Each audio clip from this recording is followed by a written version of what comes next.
Welcome to the Darkstream. Voxday, voxday.blogspot.com, and the ongoing success that is the Alt Hero campaign. Thanks for tuning in. We're a little bit late. We had a rather late evening here. Had some guests over.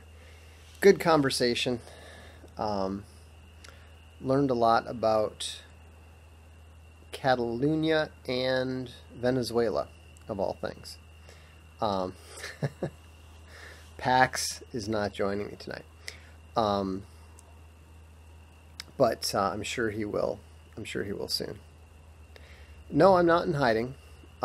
This is just the most comfortable place to do the Darkstream from. Anyhow, I guess it's a loggia behind me. I'm not in California. So anyhow, I wanted to talk about the elections in Austria and remind those of you who have not been following the blog all this time about some predictions that I made a few years ago. Now, a lot of people are surprised by the results of the election in Austria. I am not. This is the first political cycle. And as I mentioned a few years ago, it was going to take 2 political cycles before the nationalists come to power, are elected into office across Austria. Italy is going to be good too. The Czech Republic is doing really well. Austria, Switzerland, Poland. All of these countries are learning from the failed examples of the larger countries like Britain, like France, like Germany, and like the United States. The USA is a different situation because the USA has a different political system. In the US, you've got the 2-party system, and while Donald Trump did manage to work his way through the 2-party system, and we have elected a genuine nationalist as president, the problem is that in the United States, nationalism, specifically the sort of nationalism that Donald Trump espouses, is civic nationalism. It's not nationalism proper. And so, Europe's problems, like the commenter said, Europe's problems are much easier because in a European nation, they have a much stronger understanding of who is Swedish and who is not, of who is German and who is not, and so forth. And so, in what we're seeing in Austria is part of that first round. In some places, they are going to, the nationalists and proto-nationalists are going to come to power already. In most countries, they're not going to. That's not going to happen until the second stage. And so there is real hope. Europeans understand in a way that Americans don't that immigrants are a danger, that they are a problem, and that it's something that can't be cured. 1 in 6 Americans are now foreign born. I should say 1 in 6 U.S. residents are foreign born. They are not, and they will not become Americans. That's a hard truth for people to accept, but it is the fact. These are people with their own traditions, their own cultures, their own beliefs, and they have no intention whatsoever of assimilating, of becoming American, and so forth. Well, Italy is an interesting case because it has very, very serious secessionist movements, one in Lombardia, one in Venice, and both of them have the blessing to vote on actual referendums. I think that Venice will eventually vote for independence and become independent. They have a very strong tradition, a strong and proud tradition that's much, much older than the United States. La Serenissima, the Serene Republic. It was only ended by force by Napoleon. The Venetian city-state. I think that we will see one again, and in the relatively near future. As far as Italy goes, Lombardia and the Lega Nord is growing in power. Matteo Salvini is a really effective leader, and I think that there's a very good chance that Lombardia too will eventually vote for some form of secession. It may not be outright independence, but more of a confederated league sort of thing. We'll have to wait and see. Italians are nothing if not practical. And yes, the Italian secessions will be peaceful. You got to remember, the Italians are used to their government falling about once a year, so they don't tend to get quite as worked up about this stuff as most other people are. Also, Italy is not really a true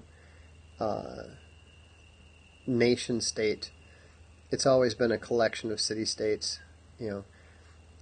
Garibaldi's dream was to turn it into a single nation, and yet that's just never ever happened. And so, anyhow, it'll be interesting to see how it all shakes out. I think that I think Italy will eventually, all the Italies will eventually leave the European Union. The European Union is extremely unpopular throughout it. So, it was interesting though. I was talking to a Catalan today, and he was explaining to me, because I said, I don't understand. These people, in Catalonia do not really seem to want to be independent. They want to be free of Spain, but they still want to be part of the EU. Can you explain that to me? And he said, yeah, actually I can. And what a lot of people don't realize is that under Franco, the Spanish state went out of its way to try to eliminate Catalan culture, to eliminate the language. To this day, Catalans are really looked down upon, and this guy I was talking to, he said, his wife, he's actually not Catalan himself. He just lived there a long time, and but his wife is, and his wife always said, when you're driving down to Madrid, rent a car. Don't take our car. And he said, well, why? Why not? And she said, because they're going to key the car. They'll see the license plate and they'll key the car. And he didn't believe her, so he took the car, and sure enough, it got keyed. So he thought, well, that doesn't prove anything. It just happened once. So after renting a car a few more times, he took their car again, and it got keyed again. So rightly or wrongly, the Catalans have a perception of being held in contempt and looked down on by Spain, kind of similar to the way that East Coast New Yorkers and Bostonians look down on people from Alabama. The difference is that there's actually a lot more contact between Catalans and those from other parts of Spain. And so it's and there's also much more recent history of enmity. So he said really what they're really looking for is, you know, genuine respect and to be treated equally. You know, there's never been a Catalan president or prime minister, whatever it is, of Spain, and there never will be. And so it's very different than Scotland, you know, because a lot of times there's comparisons made between Scotland and in the UK and Catalonia in Spain. But the difference is that the Scots are much more respected and treated more as equals than the Catalans have been. I think there have been 17 Scottish prime ministers of the UK, and like this guy said, there never was and there never will be a Catalan equivalent. So he said, what, you know, if they don't really want to be independent. They just want to be, equal members, and so that's why they think that they might be able to get that from the EU. Now, I'm not sure I fully believe that. I still think that the interest might be financial, at least in part. But it was an interesting perspective, and one that I hadn't heard before. So, in any event, that was interesting. But the important thing to keep in mind is that the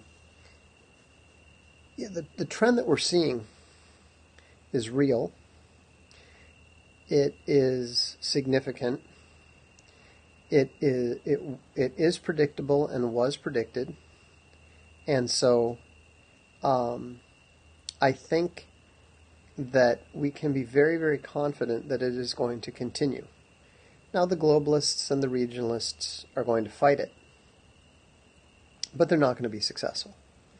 You know, if we've learned anything from the patterns of history, it's that they tend to move in broad sweeps, and when they reverse, the reversal takes a long period of time to play out. So I think it would be highly improbable to think that, well, this is just a little swing back, and then the pendulum will continue, because we're already at a all-time peak of globalism and credit booms and peace and everything that goes along with socioeconomic peaks. So, for me, the only question is how far is the pendulum going to swing back? How deep is the trough going to be? Certainly Robert Prechter, if you follow the more pessimistic socioeconomists, we'll be hoping for running water and literacy by the time this is all over. I find it difficult to believe that it could be that bad, but one never knows. So either way, it's important to understand that the world is changing. We may see more no-go zones initially, but eventually you're going to see no-go zones of a very different sort. I think Austria is an indicator. Austria is not an indicator of how far the pendulum will swing. Austria is a sign that the pendulum is beginning to swing. And so, we haven't even begun to see the end of it. Anyhow, enough on that for now. One thing I wanted to mention, if you get a chance, you may recall that I had Farley on. He's the business investment entrepreneur guy. I've successfully convinced him to launch his own Periscope because I think he's got an awful lot to say and an awful lot of useful information that he can share. So if you're at all interested in business and running your own show and finding investment and that sort of thing, I would encourage you to follow at White Bull Summits. That's the @ White Bull Summit. And we'll be probably launching it tomorrow. I think I'll do a Periscope. That's it, exactly. Thank you. And so I'll probably do a Periscope talking a bit, and then we'll both do one together on his channel afterwards. I don't know how long it'll take the first Alt Heroes to get going. Unfortunately, we lost one of our artists, not for any nefarious reasons or anything, but he just found that he didn't have the stamina to do full books.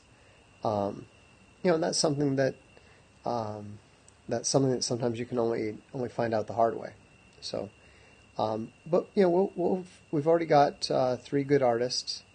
We're looking for 2 more to complete the team, and we'll find them. I'm not concerned about it. There's an awful lot of good talent out there, and certainly,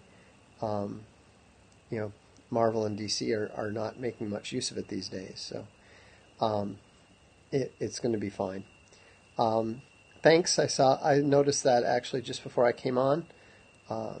Alt Hero passed the 120,000 stretch goal, and I'll be putting out something about that tomorrow because it's pretty late here already. I need to figure out how to make a graphic and all. But I'm really happy about that. We knew we were likely to hit it considering how many days were left. And so I'd already taken the liberty of going and hiring the cartographer who is going to be working with Chuck Dixon on the map. As you know, my goal is to make this project not just okay and not just good enough, but truly excellent.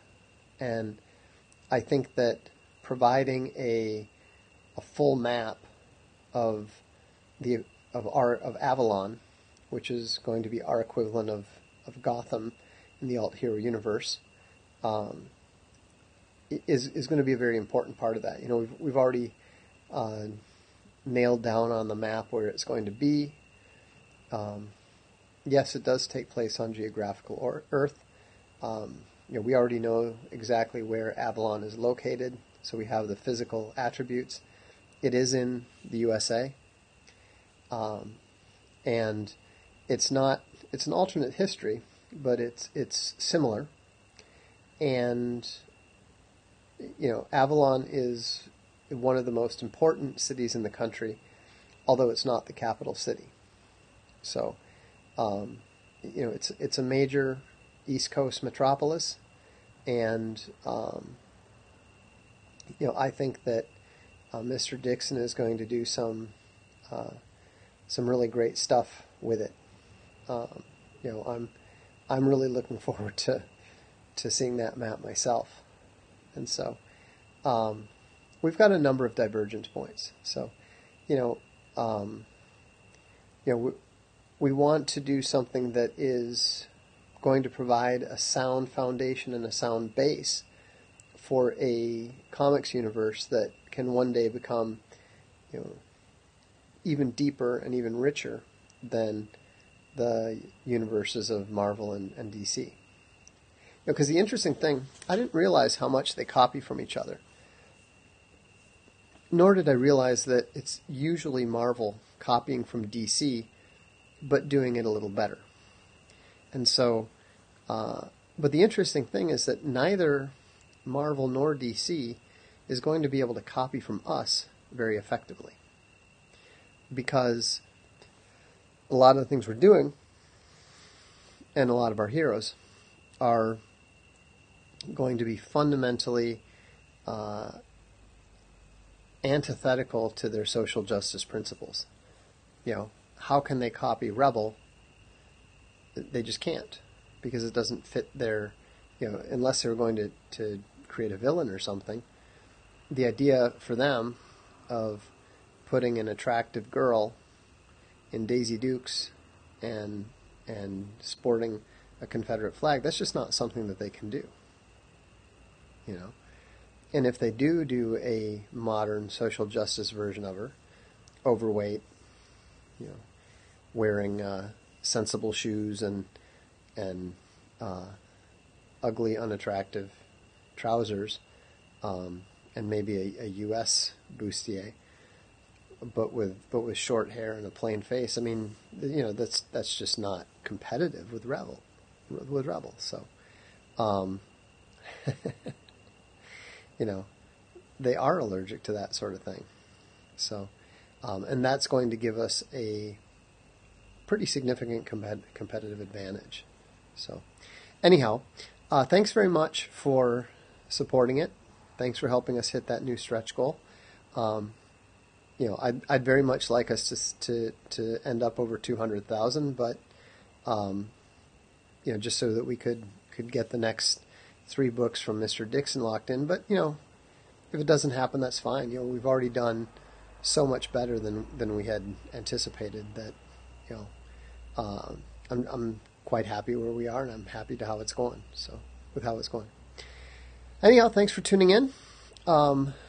Look forward to seeing you soon. And tomorrow night we will probably introduce White Bull Summit with Farley. Have a good evening.